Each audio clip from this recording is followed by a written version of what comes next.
Welcome back to another edition of your morning workout talk, brought to you by your one and only Literary Pharaoh. Here we go again, guys. Another week is upon us. It's a Monday, November 4th. And headed to work. Had a great workout this morning. According to what my smartwatch says, it says that I burned over 700 calories today in the gym.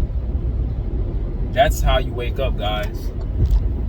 You have to fight your existence, because your existence, the way it's currently constructed, is put against you to put you down, to subdue you, to oppress you.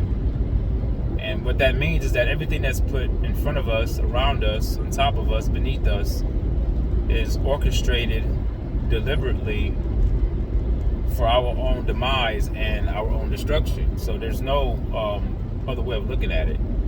Everything that's sold to us is meant to sicken us, from energy drinks, protein shakes, vitamins, synthetic ingredients. I mean, it goes on and on. You literally have to unplug. It was hard this morning. It's hard every morning, because you're forced to make a decision, right? You wake up and it's like, do I go to the gym or do I just stay in bed? And even though there's a decision to be made, there's still not an option. I don't know if that makes sense to you. You know you can make the decision because you have the free will to stay in bed or get up and go to the gym. Even though I have that choice, I have no choice. Because yes, I can choose to stay in bed and not go to the gym. However, I'm not going to choose that. I'll have to be sick. There has to be an emergency or something that comes up that keeps me away from the gym. If I don't go to the gym, it's because something out of schedule had to occur. And had a great workout. Me and my wife, we did our circuit training as we always do, and we got through it. And I see a lot of people in the gym just looking at us like, wow, they do a lot of stuff. Because we try to make our workouts exciting. There's music playing in the background, our music, my Bose system.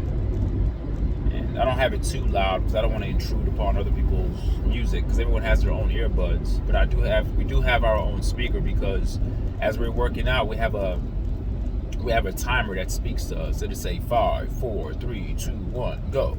And then we go for our 30 seconds, and then it'll read out again and say, 5, 4, 3, 2, 1, rest. So we use the speaker for that, but we also use the speaker for music as well. And we try to keep it exciting.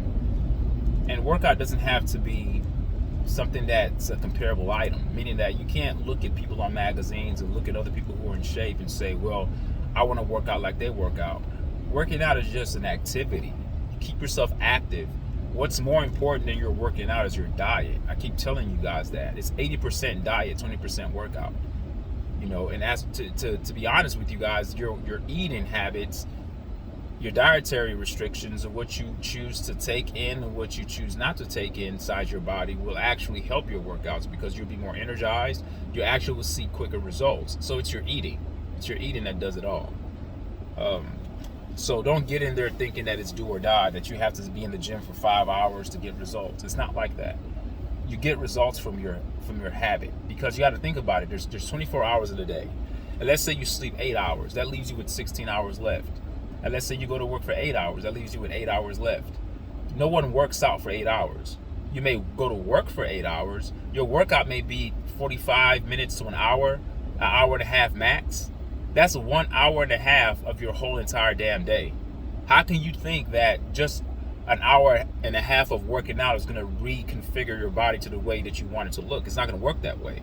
It's what you do the most that's going to impact your body. So when you're talking about breaking it down in terms of time, what do you spend more time doing? You spend more time eating. You spend more time eating, you spend more time sleeping. So that means that you have to get adequate rest. You have to eat properly. The workout is just probably 5% of your day, if that. Working out is not, like yesterday, me and my wife, we went running. It was grueling because we run almost 3 miles. But I'm like, man, like it's hard, but it's only 30 minutes of my day. I can knock that out. You have to think about it that way. You have to put it into perspective and tell yourself, okay, there's 24 hours in a day. I'm not requiring myself to work out 24 hours. I'm not training for the Olympics. I'm not the kind of person that's gonna wake up at 7 in the morning, work out again at 11, work out again at 5, work out again. Like, we're not doing that. We're not boxers. We're not professional athletes. I'm just talking to the common man. I'm not talking to people who are trying to, get in shape for a particular competition, whether it's fitness models that love to do that or bodybuilders. We're not talking about that. We're just talking about regular average Joes. Get your ass in the gym. If you don't have a gym membership, be active, move, and more importantly, watch what you put into your stomach. All right, watch what you put into your stomach. Watch what you eat. So yeah, that's my spiel on that. The next thing I wanted to talk about was just I'm starting not to believe anything anymore.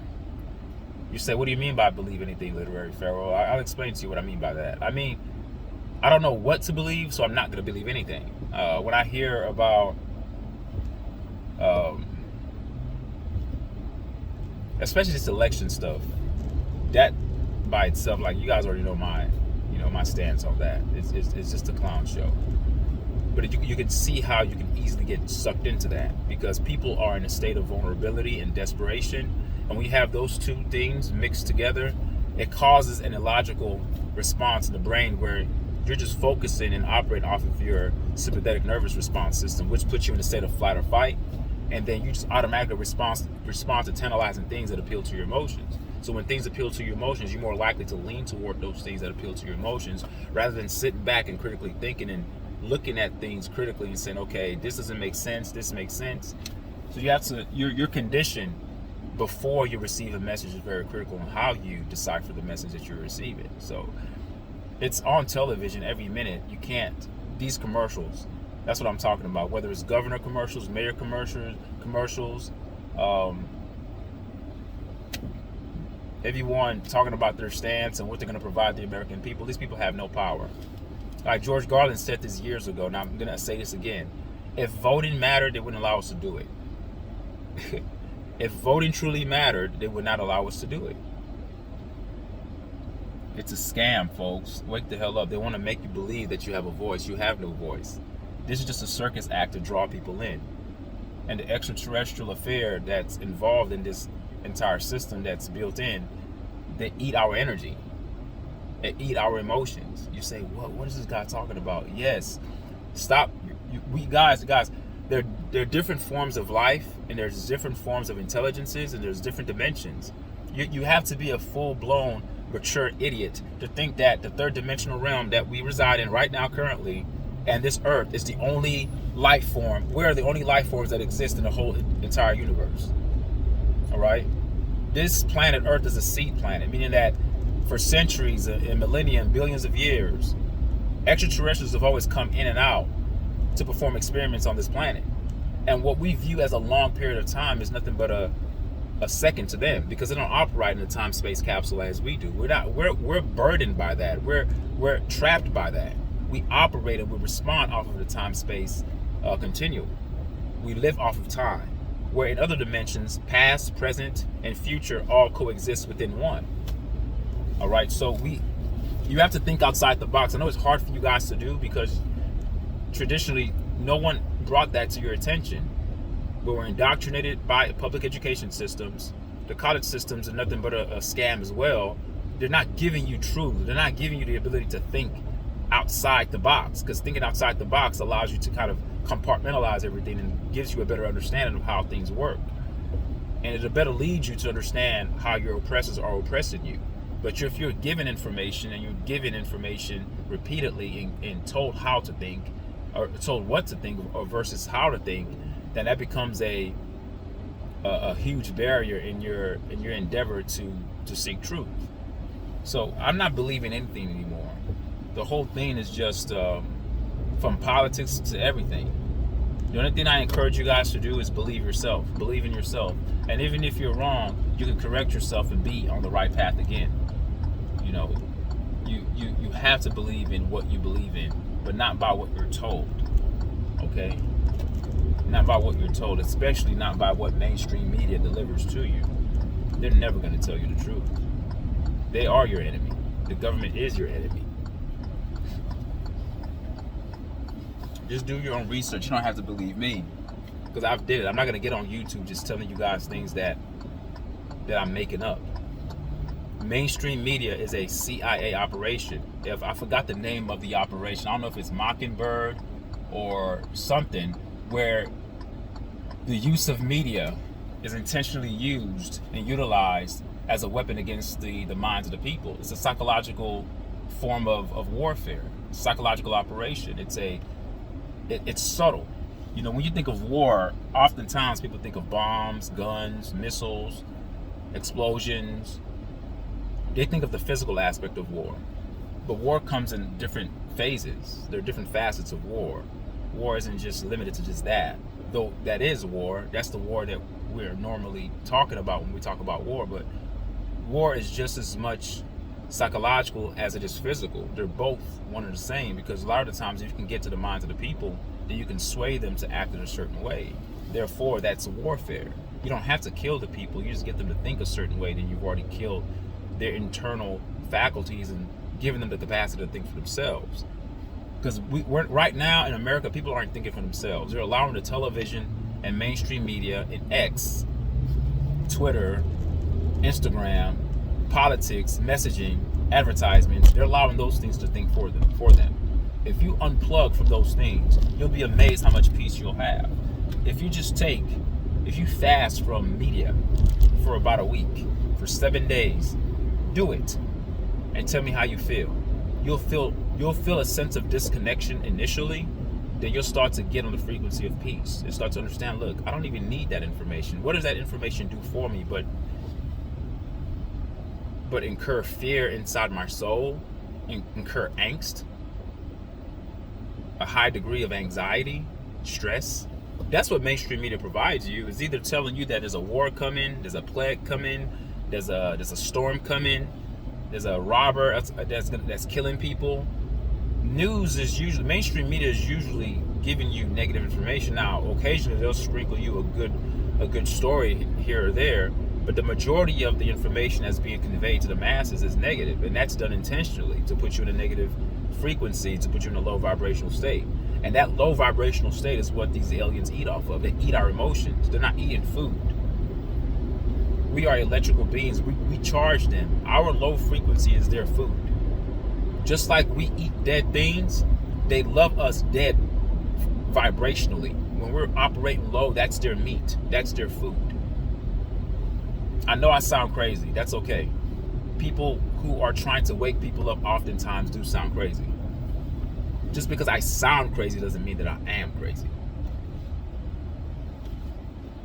Why do you think the current state of our existence is always is orchestrated to put us in a perpetual state of low vibrational emissions? We're always in a low vibrational state.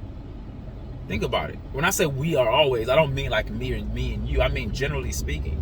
People are always panicking. Everyone's rushing to work. People are stressed out at work. People are afraid of losing their jobs. People are driving 99 miles per hour to get to work, about to kill themselves and kill other people, trying to get to a job and pay bills. It goes on and on. Those are intentionally done. That's not, this because of sin, life is hard. It has nothing to do with that shit. The system is deliberately orchestrated to put us in this state. You know, in the religious compartment, it doesn't matter what religion you believe in, Buddhism, Muslims, Christians, whatever you believe in, whatever dogma you follow, that's also part of the psyop. That's also part of a psychological operation, because it's giving you false hope to look externally outside of yourself rather than looking at inner space. Inner space is within you. Stop looking outer space for something that's already in you. You've already been given the power. The fact that you exist, you already have the divine spark of the divinity in you. So that force, that vibration, that energy, that's the cause of creation, I call that the creator. You are the creator, and the creator is you. You know, it's amazing, right? People are always talking about, I'll find God. I want to find God. You can't find God. you can find yourself and be at peace with yourself. That's finding God, because you are the God you're seeking. You know, we're so steeped in Hollywood rhetoric that we think that being a God means that you have to be doing something supernatural, or you have to be levitating and flying in the sky, or no, most of those things are just technology. It's not about your strength. It's about wisdom. It's about intellect. It's about advancements. It's about technological advancements that allows you to do those things that which become supernatural to those simpletons who don't understand the intricacies of the things that you just did. If we see the way certain things work and we understand how they operate, it becomes normal because we understand why it's happening. Just like some of you guys still today, you guys think that weather is natural, not knowing that weather could be controlled. But if I tell you and showed you the technology that's used to control weather, you'd be like, oh, okay. It's okay. Weather is not God doing it. It's not like God is making it rain over here and God is making it rain over there and God is causing to flood on these people because they're sinners, and God is... No, it's not God doing shit. There's no God that's doing any of that. It's man manipulating weather, using radio wave frequencies to manipulate the nanoparticulates that are in the sky. Altering air mass pressure, controlling the spigot. They call it controlling the spigot. I can make it rain here. I can make it rain there. I can make it completely sunny over there. They can do that. That's called using technology. But if you don't understand that, you'll think, oh, it's God doing it. See, simple-minded people, because they don't have an answer or a why to why things happen, the easiest thing for them to do is just say, God did it. But there is no God in the sense that they're thinking of it. Maybe their God, which is the ruler of this world, the ruler of this planet, and those are evil beings. Yet there are gods. The creator would never want to be a god. The creator is a creator. Think of the term, think of the title. Creator creates. A creator creates. A god wants you to come subservient to it or him and serve and worship him. That's a selfish, self-serving, self-aggrandizing element. Those are evil. Those are low vibrational outputs. When you create, if you're a god and you create something to worship you, that's diabolical in the sense that it's insane. It's, from a psychological perspective, it's erring on the side of being a psychopath and a sociopath. Because think about it, I didn't ask to be created. You created me to worship you. How sick are you? How about you just create me and let me live? That's real love, not dogma. Not, oh, I'm trying to protect you from the devil. The devil that this God is trying to protect you from is him. And I say him because these are beings. These are all extraterrestrial beings, plural. But the worship gene is all inside of us, and we can't escape it, and we have a deep need to worship something, as I keep saying. And we cannot, for some reason, we can't pull the plug from that circuit of feeling like we need to always worship something. That's just the way we are. I was that way for years. It took time for me to unplug. It wasn't easy. Facing ridicule from my own mom, my brother, my sister. They're looking at me like there's something wrong with me, as if, oh, you're not gonna worship? I'm not worshiping anything. I'm gonna just live my life, do whatever I want to do. I trust myself to do the right thing, and when I make an error and make a mistake, I can learn from that. That's part of growing. That's part of evolving. This idea, you need to put yourself in a dogmatic box and follow rules and do's and don'ts, and anything that happens to you because God is punishing you because you're a sinner, you're cursed to death. Like, that's all psychological warfare on the minds of the people. When a child is born, the child is taught by the parents that they're a sinner deserving hell and destruction. How is that not mental abuse? To tell somebody that they deserve to be cursed because they're a born sinner? That's crazy. And then you have a God who tells Abraham, hey, go, I want to test to see if you're faithful to me, if you fear me. So you put him to a test. The guy, assuming this story is real, but let's say it's real for you Bible believing thumpers, right? So he takes his son to get his son killed. He's going to kill his son. Abraham is going to kill his own son Isaac to prove, because he wants to obey God. So when he's about to plunge the knife into his son, God stops him. Allegedly, this God that you guys serve stops it. Now I want you guys to think about that for a second. Oh yeah, he didn't allow him to kill his son, but if you read the Bible, the God says, oh, now I know that you fear me. How is that love? Think about that, folks. I want to push you to the limit to kill your own child. There's no God. I have children. F the God that wants to put me to the test to see if I will slay my own son, to prove my loyalty to this being that I've never seen. You can kiss my black ass. I love my son. I'll do anything to protect my son. As a matter of fact, I'll take a bullet for my son. I'm not putting my son on an altar to sacrifice my son to some fucking God. I'm not doing that. You guys are stupid who believe in that shit. So he's about to do it. You say, but he didn't let him do it. Yeah, but the fact that he wanted him to do it, to see if he would actually do it, that's sick. And if you don't believe that this God loves murder, that's all he does. Murders his own son for salvation. Go in this village and murder these people. Murder those people. Kill these people. Do that. Job kills his 7 sons and daughters. I think 7 sons and 3 daughters, I believe he had. He allowed the devil to do it.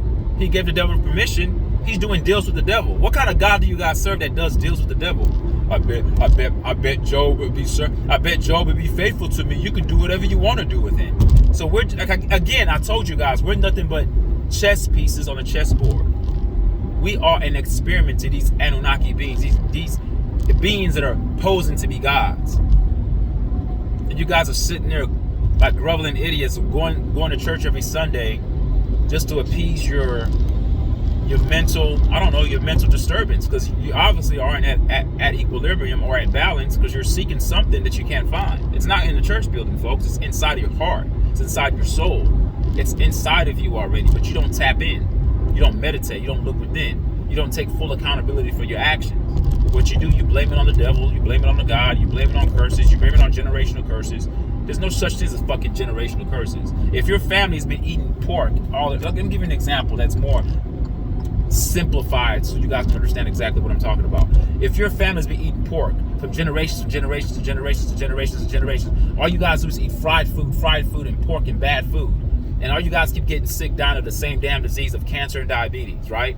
And then as an idiot, because you don't understand the chemical emissions and the biochemistry of the molecular structure of the human body, because of your ignorance, what you're going to say is that, oh, it's a curse. Our family keep dying of cancer. I'm going to go pray a lot to God and pray a lot that this cancer doesn't hit us.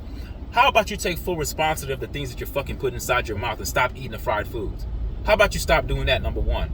Then you can stop the generational curse if you deem it to be so. But generational curses are more mental curses than it is a physical curse, because the physical manifestations are due to the mental manifestations that control you. So if you move mentally on a frequency that's stuck on eating rotten bad foods that are not even food. I call them rotten because even though they're called food, they're rotten in terms of what they do inside your body. So if your family always did that, and you're making the decision just to do what your family always did, and then you're trying to break a generational curse, how about you stop doing what your ancestors did and do something different? And then the curse is broken. But there is no curse. We curse ourselves by the decisions we make. We curse ourselves by the dogma we follow. We curse ourselves by the religions we follow. We do it to ourselves. No such thing as fucking generational curses. How about you just stop doing the stupid stuff you're doing? Then you can stop it because you have the power. It goes back to what I said, taking full responsibility of your own damn actions, being fully accountable for what you do. And that's the only way you learn. Yes, it stings when you understand that you've been doing stupid stuff for the most of your life. But when you can sit back and reflect, take a reflective perspective and say, hey, you know what? I'm not going to do that anymore, man. I'm done with that. I'm going to stop drinking alcohol. I'm going to stop eating the fried foods. I'm going to stop eating foods that are in cans. I'm going to start cooking my own food, vegetables, fruits. I'm going to start consuming more fruits and vegetables. As a matter of fact, I'm going to cut down my eating. I'm going to go to the gym more. That's what gods do.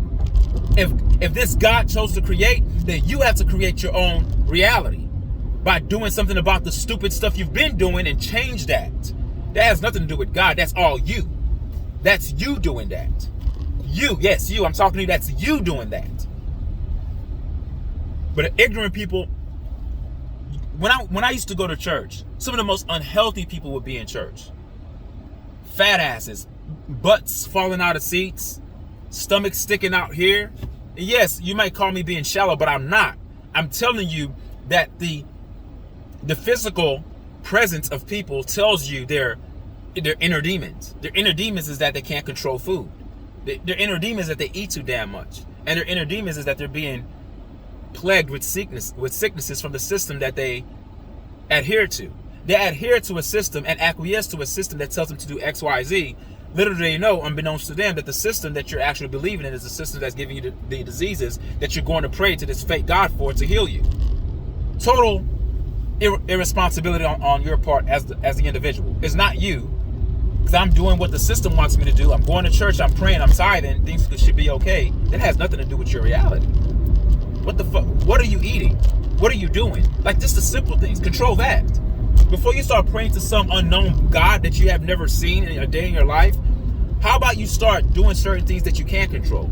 It's very, very disrespectful to your creator who gave you life. And I say who gave you life because the ultimate source of creation, even though we were created by these Anunnaki beings, still, the ultimate source of that created all is the reason why we're here. That's the cause, and we are the effect of that grander cause. So that grander creator, the creator of all, the creator of the universe, the fact that you're alive and you have that divine spark of divinity inside of you, and you're sitting there like a helpless bum, and you're like, oh, I need help. What do you mean you need help? That same spark that's in that divine creator is in you.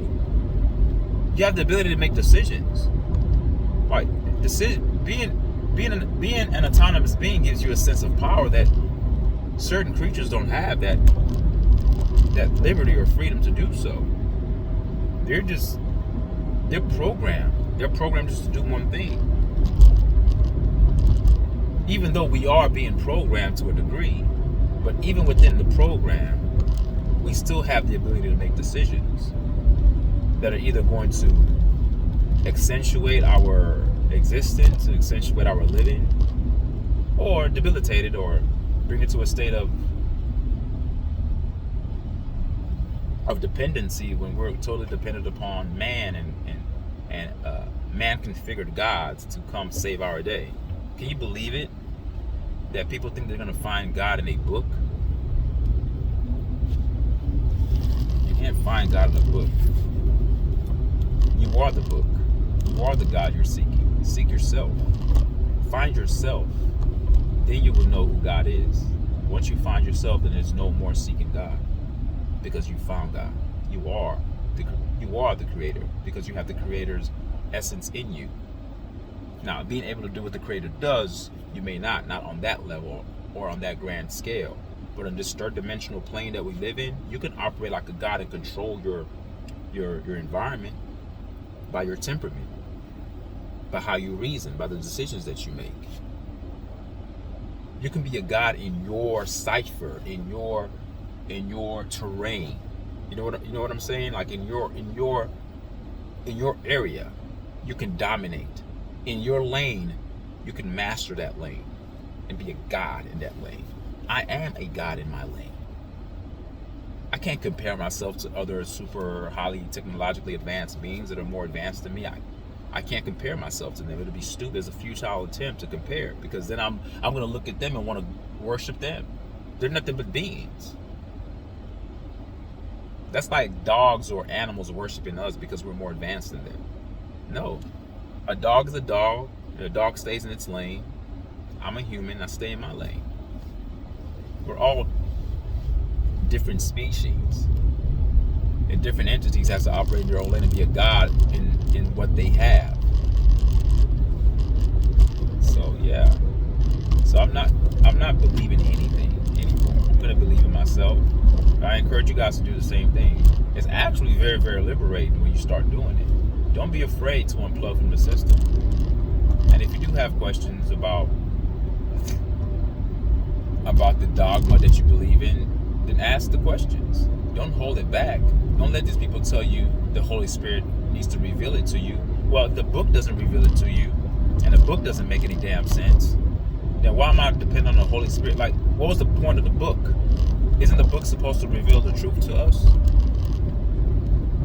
Well, you got to read the scriptures and the Holy Spirit will unveil it to you. Look, it's not mystery hocus pocus. It's really very, very simple. You're a God. You need to realize it. And once you realize it, there's no more seeking religion. You create your own religion. What is religion? Religion is simply a man-constructed form of worship that's stipulated in the mire of dogma. Dogmatic things, meaning that you have to, these are the do's and don'ts, right? There's traditional things that people do, whether it's brought through via oral traditions or written traditions, and there's certain practices that you perform which will distinguish you or distinguish your style of worship from anybody else's style of worship, because the distinctions in worship identifies you underneath a particular class. For instance, Christianity has so many sub-components of that religion. You have Episcopal, Pentecostal, Baptist, Seventh-day Adventist. You have so many names that consider themselves Christians. That's man-made configurations, folks. It becomes overly saturated. That it's a clown show. That's pretty much what it is. But when you have that, you can create that for yourself. You can create your own religion. Not a religion where people come like a building. I mean your own self, your own me, myself, and I, your whole aura. The 100%, the whole of you. You can create dogma within your practices. Say, these are the things that I'm not going to do. These are my non-negotiables.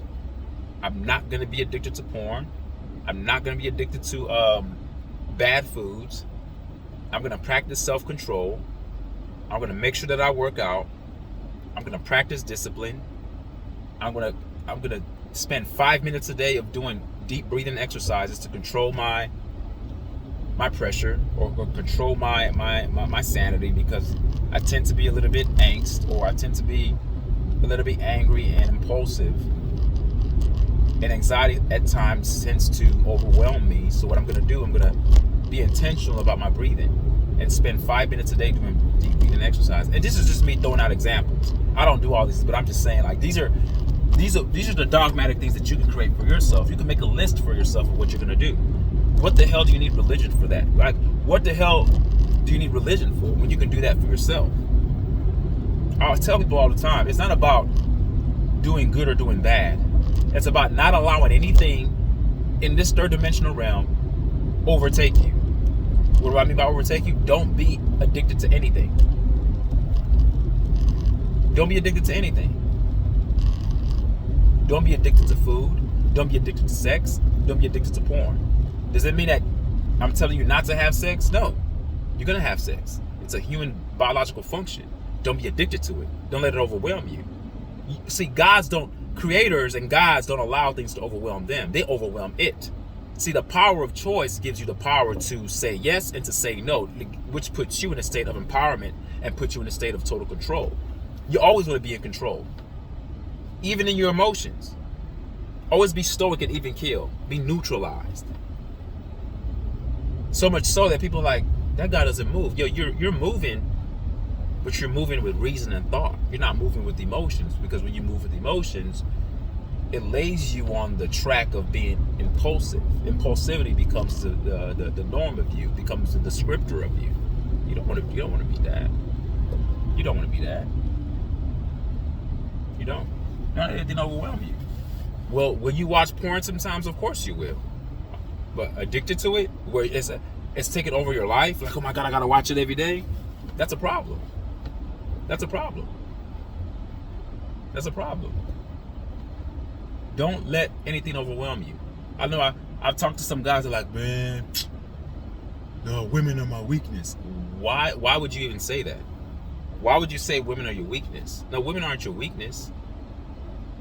Just because you have an infatuation with women doesn't make them your weakness. Watch your words. Don't say women are my weakness. Just say, okay, I love women. I love good-looking women. Just say that and keep it that way. And then put yourself on the track of control. And stop being an emotional sycophant that's bending over backwards. Oh, women are my weakness. I love women, women. Sound like an idiot when I hear God say that.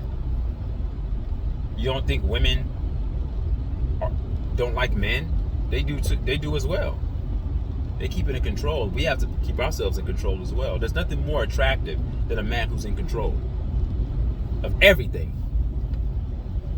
His emotions, his wallet, his money, his eating, his discipline. In control. Not out of control. Where all the external circumstances become the dictating factor and the force that pulls this person in each and every direction that the person goes in. That's a person that's out of control. What I do is I look at my external circumstances and I just stay stoic and I control myself and I pick and choose what's necessary to help me evolve to be a better me. That's what you do. That's what you do. Even when they were talking about the pandemic or the plandemic, I just use that as a way to test my resolve.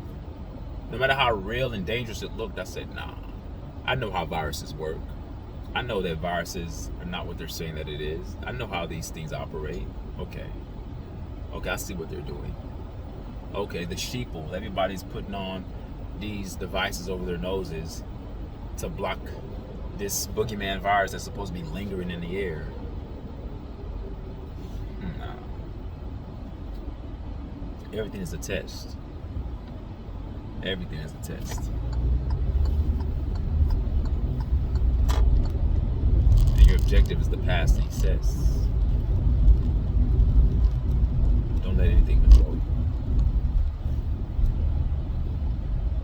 No matter how emotional appealing that it is. You turn on the television, you'll see Donald Trump or Kamala Harris or any of these political puppets that are on television, and they have this sentimental music playing in the background. They're speaking to your needs because everybody knows that the system is broken. So it's an orchestrated system that's deliberately done. It's kind of playing the good cop, bad cop. It's underneath that paradigm of good cop, bad cop. It operates underneath that framework because the good cops are posing. The good cops are the politicians. They're coming to save the day by these false ass promises they're giving you, and you're believing it like an idiot. But the bad cop is the system. But literally, you know that the system and these politicians, they're working in tandem with one another. It's a divide and conquer tactic, folks. Believe it or not. It's a divide and conquer tactic. The same people that are telling you they're going to do this for you and give you money for this and create jobs, they've been saying the same stuff for decades. I remember when my dad was alive when I was about 15, 16 years old. And that's years ago. Years ago. They were saying the same damn thing. And because my dad used to watch politics a lot. I hated it because, I was young. I didn't want to watch that C-SPAN nonsense. But I remember when I used to listen to that. I'm like, the same things that they were talking about back then, they're talking about it now. See, our minds, we can't evolve. We're trapped in a box and we don't see it. And just because you get a little bit older and you get a little bit more information from mainstream media, now you feel like, oh, I'm smart. I'm staying abreast upon the issues. I know what's going on now. I know what to choose. I'm going to encourage other people to go vote. You're a dumbass. You're just part of the same vicious cycle of the stupidity that past generations were sucked into. I'm not getting sucked into that shit. When my dad was alive, they were all sucked into that politics stuff. Voting for this, voting for that. Nothing has happened. Nothing has changed. They're talking about the same issues again. We're in 2025, about to be in 2025, and they're talking about the same damn topics. That's how we can't evolve. And that's why we will never exceed this third dimensional realm. We're never going to come out of this. We can't evolve. Not our generation, not our people, not our species. Maybe the hybridization of the human race with the mixture of AI and human genetics, that's the new human. The new man is going to be the one to take us into the new age. Not us as we're currently constructed. We're too dumb. Apes, the monkeys, they consider monkeys our cousins. And it's showing because we can't think for ourselves. And not to say that monkeys are dumb, because monkeys have their own sense. They have their own sixth sense. They have their own spiritual system. They have their own sense of intuition that we don't have, because certain animals have a higher sense of spirituality than we do, because they can sense certain things that we can't, because we're so bombarded and limited by the third dimensional realm. We're so fixated on the abstract that it's hard for us to conceptualize things that are outside this framework that we're in. So I would make an argument that apes and monkeys are not really dumb, but if we are their cousins, then that says a lot about our thinking state. We can't even escape this idiot box that we're stuck in. For some reason, we keep in the same cycle, and we can't think outside the box. You have a bunch of black people I talk to, they think that Democrats are for black people and Republicans are for white people. Republicans are racist. And I'm thinking, like, you guys are idiots. You know the Republicans and Democrats are on the same damn team. They It goes back to the good cop, bad cop thing. The Republicans are not for you and the Democrats are not for you. They're not for anybody. It's not even about the race. About race. They're not for anyone. Our government has been taken over years ago, by a foreign force. We have a treasonous government right now. The original foundational black people that were on Turtle Island, aka America, that's when America was great. So when Trump is talking about making America great again, I don't think he even understands what he means. Because if he really wants to go back to when America was great when the foundational black people here, the true Native Americans who were here, who knew how to farm, who had their own banks, who had a good money system, who had a great bartering system, who were very talented, had a flawless system that ran like a well-oiled machine. It wasn't until the Europeans and the Slavs and the white Africans that came here that started to take over and infiltrate. And what they did, they inserted a foreign government inside this country that's not theirs. They took it over. So when they took it over, because they won, they started to rewrite history and write out the history of the foundational black people that were already here. So that's why you don't hear about the foundational black Americans, FBAs. You're never going to hear that. You're never going to hear about that. You're going to just hear that black people were slaves and were brought from Africa, which is a lie. Not transport millions of people over the Atlantic Ocean, facing ocean gyres that rotate in a counterclockwise position. It would take months to do so.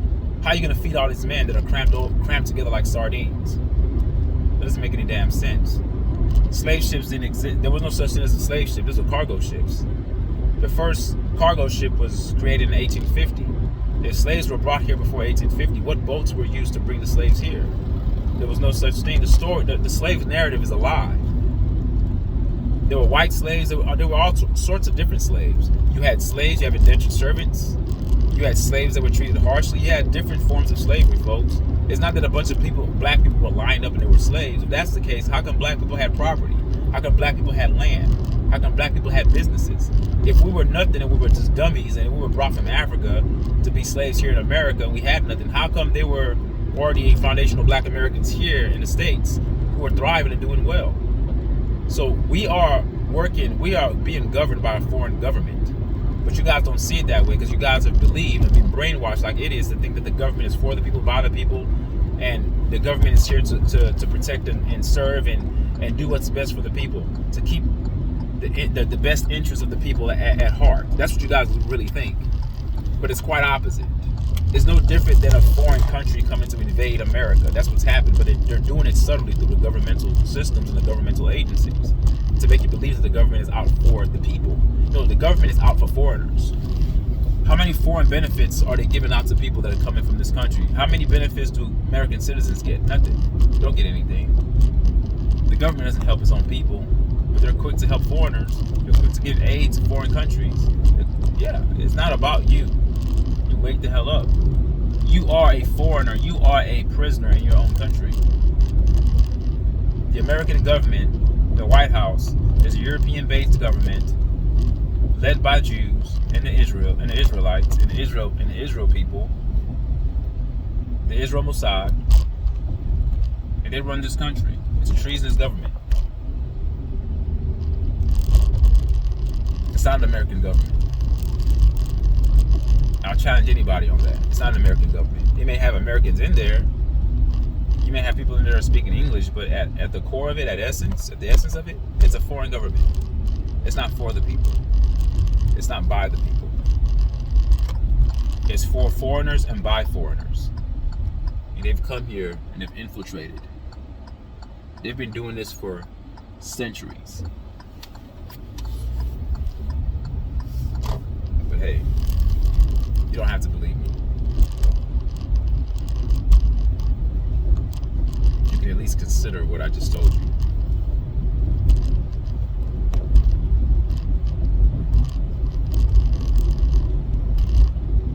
Alright guys, I'm almost at work. I'm pulling up. I want you guys to have a great week. I'll be back here again Wednesday. I may be back on here again tomorrow, depending on how I feel. So thank you guys for listening. Leave a comment to me what you guys think of all the things that I've said. If anything jumped out to you that I said that speaks to your heart, let me know in the comment section.